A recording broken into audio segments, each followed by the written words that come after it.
Ans Wasser des Keutscherer Sees zieht es uns heute mit unserer Mundartserie Kärntnerisch geredt. Karl-Hannes Planton hat dort ein Wort gefunden, das auch heute noch besonders nach Gewittern am Wasser gerne verwendet wird.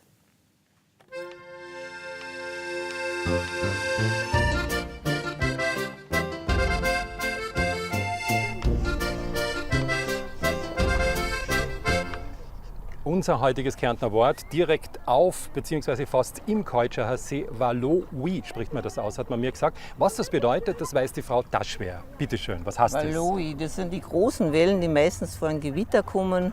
Und das war halt früher so, wenn wir schwimmen gegangen sind und das sind die riesen Wellen gekommen, und hat die Großmutter immer gesagt, wir sollen rauskommen, die Walloui kommen, die riesengroßen.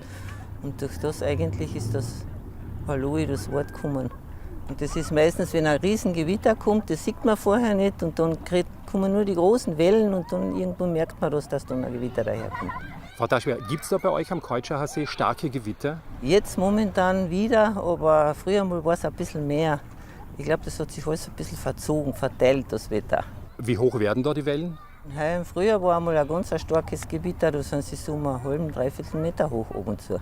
Walloui ist unser heutiges Kärntner Wort und unser Sprachwissenschaftler Professor Pohl schreibt mir dazu, dass es wahrscheinlich aus dem Slowenischen kommt. Dort gibt es nämlich das Wort Val, was so viel wie Welle heißt, und Valovanje heißt dort die Wellenbewegung. Wir übersetzen das mit Welle. Jawohl. Welle, ja. Was wäre denn die Mehrzahl?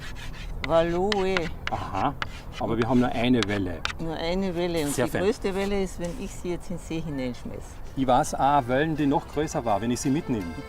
Wiederschauen.